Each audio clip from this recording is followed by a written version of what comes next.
नमस्कार साथियों, कैसे हैं आप सभी? दोस्तों, आप सभी का स्वागत है आपके अपने यूट्यूब चैनल एग्जाम डन पर। मेरा नाम शोभित है दोस्तों और आज हम देश दुनिया के बारे में बात करेंगे थोड़ी-सी, क्योंकि अभी हाल ही में आपको पता चल ही गया होगा कि सीज़ फायर हो चुका है ईरान और अमेरिका के बीच में। इनके बारे में बात करेंगे, कौन जीता और कौन हारा? किस तरीके का ये मोमेंट आया है और क्या इससे फ़ायदा होगा, क्या इससे नुकसान होने वाला था? ये सभी की सभी बातें डिस्कस करेंगे। दोस्तों, आगे बढ़ने से पहले आपसे एक रिक्वेस्ट रहेगी, आप चैनल को ज़रूर सब्सक्राइब करिएगा, क्योंकि इसी प्लेटफ़ॉर्म पर मैं आधुनिक भारत की लेक्चर सीरीज़ को रन कर रहा हूँ। अगर आप यूपीएससी, यूपी पीसीएस या किसी भी लोअर पीसीएस या किसी भी अदर स्टेट की तैयारी कर रहे हैं, पीसीएस की तैयारी कर रहे हैं, तो आप इस चैनल को ज़रूर सब्सक्राइब करिए। इसी प्लेटफ़ॉर्म पर मैं करंट से जो भी जुड़ी न्यूज़ होती है, देश दुनिया की जो भी न्यूज़ होती है, वो सारी की सारी इसी प्लेटफ़ॉर्म पर मैं डिस्कस करता हूँ। चलिए दोस्तों, शुरू करते हैं। सबसे पहले तो मैं आपको दिखाता हूँ ये डोनाल्ड ट्रंप का ट्वीट। ये दोस्तों अब से 1 दिन पहले की ट्वीट थी, जिसमें ये कहा गया था डोनाल्ड ट्रंप के द्वारा कि ये जो सिविलाइज़ेशन है ईरान की, ये पूरी की पूरी तरह नष्ट कर दूँगा। ये आने वाले समय 48 घंटे का इसने चैलेंज दिया था और 48 घंटे के भीतर-भीतर इसने सीज़ फायर भी कर लिया। अब किस तरीके की इसने धमकी दी, वरना एक बात होती है कि जो धमकी देता है वो कभी नहीं होता, और हमारे यहाँ पे एक कहावत है कि जो गरजते हैं वो कभी बरसते नहीं हैं। इसी तरीके की इसकी कुछ मेंटालिटी थी कि पहले इसको डरा दिया जाए ईरान को किस तरीके का, कि आगे आने वाले समय में ये अपने घुटने टेक दे। ऐसा कुछ हो नहीं पाया। बल्कि जितनी भी डिमांड थी, जो भी डिमांड ईरान ने रखी थी अमेरिका के सामने, वो सारी की सारी इसने मान भी ली। पहले धमकी भी दी और फिर ये सारी की सारी डिमांड भी इसने मान ली। अब वो क्या प्रेशर इसके ऊपर था, वो क्या नहीं था, ये सब की सब बातें तो वो ही जानता है। लेकिन हमें ये ट्वीट को पढ़ना चाहिए आपको कि ये किसमें क्या-क्या बातें लिखी है। धमकी तो इसने ऐसी दी थी कि ये पूरी तरीके से जो सिविलाइज़ेशन है ईरान की, वो उसको सभ्यता को ख़त्म कर देगा।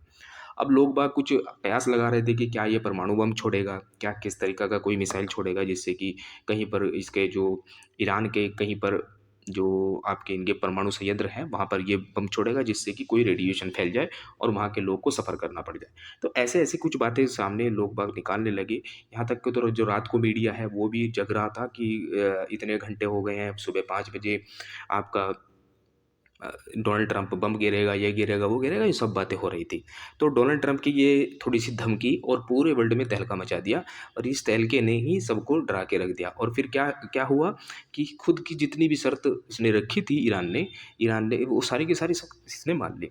तो और बातें करते हैं। इसमें एक पर से फिर से जब ये सीज़ फायर हो गया, फिर से डोनाल्ड ट्रंप का ट्वीट आया। ट्वीट में ये कहा गया कि एक big day for a world peace, Iran want it A happen, they have had enough. Likewise, so has everyone else. The United States of America will be helping with the trade building of the Strait of Hormuz. तो इसने ये बात सारी की सारी मान ली कि हमने हॉर्मुज की जो जो जल संधि है, यानी कि जो स्ट्रेट ऑफ हॉर्मुज है, वो सब ओपन करवा दी है, जिससे कि जो ट्रेड होता है वो आया जाया जा सके। देखो दोस्तों, अगर वो कहते हैं ना कि किसी के घर में अगर कोई आग लगाता है तो हाथ तो उसके भी जलते हैं। अगर स्ट्रेट ऑफ हॉर्मुज को इसने बंद किया था, तो स्ट्रेट और हॉर्मुज को बंद करने के साथ-साथ इस नुकसान तो इसको भी हो रहा था। दुनिया को नुकसान हो रहा था, लेकिन इसको भी बहुत नुकसान हो रहा था। जिससे कि ये जो आस-पास के इसके कंट्री के जो दोस्त देश हैं, ये सारे के सारे जितने भी दोस्त हैं, वो सारे के सारे इससे सफ़र कर रहे थे और सारा प्रेशर इसके ऊपर भी आ रहा था। तो ये थोड़ी-सी बातें याद रखना है। नुकसान भी बहुत हो चुका था। अब नुकसान की भरपाई देखो, खोने के लिए ईरान के पास कुछ नहीं है, लेकिन अमेरिका के पास खोने के लिए बहुत कुछ है। इस वजह से इसने अपने आप को पीछे हटा लिया और सीज़ फायर करा लिया और दुनिया के सामने वो प्रोजेक्ट कर दिया कि मैं ऐसा कर दूँगा, मैं ऐसा कर दूँगा, मैं ऐसा कर दूँगा, हुआ कुछ नहीं।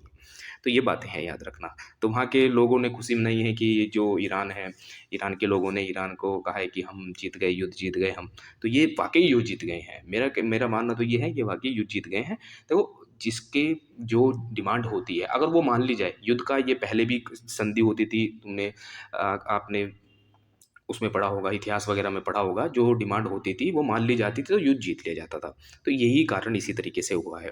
याद रखना दोस्तों, थोड़ा मेसी प्रोटेस्ट इन ईरान के अंदर होने वाले थे, मैं धीरे-धीरे सब निकल के बाहर आने लगे। तो आपको ये थोड़ा-सा मैप भी जानकारी होनी चाहिए कि कहाँ पर ईरान है, किन कौन-कौन से देश से इसकी बाउंड्री साझा होती है। कहीं पर एग्ज़ाम के पॉइंट ऑफ व्यू से आपसे क्वेश्चन पूछ लिया जाता है, तो ये ज़्यादातर हाइलाइट में है, तो आपको ये याद रखनी है कि ईरान से कौन-कौन से बॉर्डर शेयर होते हैं।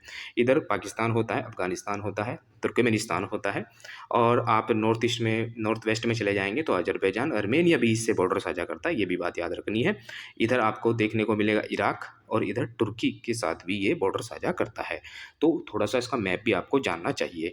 स्ट्रेट ऑफ हॉर्मुज़ के बारे में भी आपको जानना चाहिए। स्ट्रेट ऑफ हॉर्मुज़ है जिससे हमारे भी देश में लगभग 65% जो गैस है, तेल है, वो सब का सब स्ट्रेट ऑफ हॉर्मुज़ से आता है। हमारे ऊपर भी डिपेंडेंसी बनी हुई थी। हमारे भी देश के अंदर पूरी तरीके से गैस भी महँगी हो रही थी, तेल भी थोड़ा-सा बढ़ने लग रहा था धीरे-धीरे, तो ऐसी स्थिति आने लग रही थी। तो ये थोड़ा प्रेशर था डोनाल्ड ट्रंप के ऊपर, ये बात याद रखनी है आपको। तो ये कौन-सी में डिमांड थी जो इसने रखी है ईरान ने इसके सामने, ये सभी की सभी मान ली। देखो, एक तो इसने कहा कि नो एग्रेशन, कोई भी किसी भी तरीके का वार नहीं होगा, और दूसरी बात कौन-सी है, ये लिख रहा है इसने continuation of Iran control over the straight Hormuz, कि जो भी ईरान का कंट्रोल है हॉर्मुज़ पर, वो पूरा का पूरा जो का तो बना रहेगा। ये भी बात मान ली है अमेरिका ने। Acceptance of the enrichment, enrichment मतलब जो यूरेनियम का एनरिचमेंट चल रहा है, अभी जो ईरान अपना परमाणु बम की तैयारी कर रहा है या फिर वो किसी भी तरीके का पावर प्लांट की तैयारी कर रहा है, तो वो सब के सब एनरिचमेंट वो जो का तो रखेगा, वो किसी से डरने वाला नहीं है, वो परमाणु बम बना के रहेगा। ये भी बात उसने मान ली। लिफ्टिंग ऑल प्राइमरी सैंक्शन, जो भी प्राइमरी सैंक्शन आपने लगा रखे हैं, पहले जो सैंक्शन लगा रखे थे, वो भी सब आपको हटाने पड़ेंगे। Lifting of the secondary sanction, जिस जिस तरीके से इस बार के सैंक्शन लगाए हैं, वो भी आपको हटाने पड़ेंगे। ये भी बात मान ली। Termination of all UN council resolution, जो भी रेजुलेशन इसके खिलाफ लाए गए थे यूएन के, यूनाइटेड नेशन के अंदर, वो सब के सब आपको वापस लेने पड़ेंगे। ये भी बात इसने मान ली। आईए बोर्ड के जो गवर्नर है, रेजुलेशन जो वहाँ पे उसने नियुक्त कर रखा था, वो सब की सब बातें इसने मान ली, और पेमेंट का कंपनसेशन ईरान को देना पड़ेगा। ईरान का जो नुकसान हुआ है, वो भरपाई भी अमेरिका को देनी पड़ेगी। अब ये बात भी इसने मान ली। तो क्या रह गया, हार तो गया ही है ना अमेरिका। तो जब उसने खर्चा भी मान लिया कि भैया अब जो तुम्हारा खर्चा हुआ है वो भी सब हम देंगे, जो नुकसान हुआ है वो भी भरपाई हम करेंगे। तो ये सब बातें हैं दोस्तों। ये 10 सूत्री मांग थी इसकी, 10 मांगे की थी ईरान के द्वारा। तो ये सब बातें हो गई। अब ये देखते हैं कि आगे होने वाला क्या है। तो वीडियो कैसा लगा दोस्तों, आप मुझे कमेंट बॉक्स में ज़रूर बताइएगा। इसी तरीके से देश दुनिया की सारी खबर जानने के लिए इस चैनल को जरूर सब्सक्राइब करके जाइएगा, क्योंकि ये प्लेटफॉर्म आपके लिए बहुत हेल्पफुल होगा। क्योंकि आने वाले समय में मैं जैसे इतिहास की लेक्चर सीरीज को रन कर रहा हूँ आधुनिक भारत की, ऐसे ही मैं इकोनॉमी को डिस्कस करूँगा। आपके एग्जाम के पॉइंट ऑफ व्यू से ये चैनल बहुत इंपॉर्टेंट है। थैंक यू दोस्तों, मिलते हैं अपनी नेक्स्ट वीडियो में।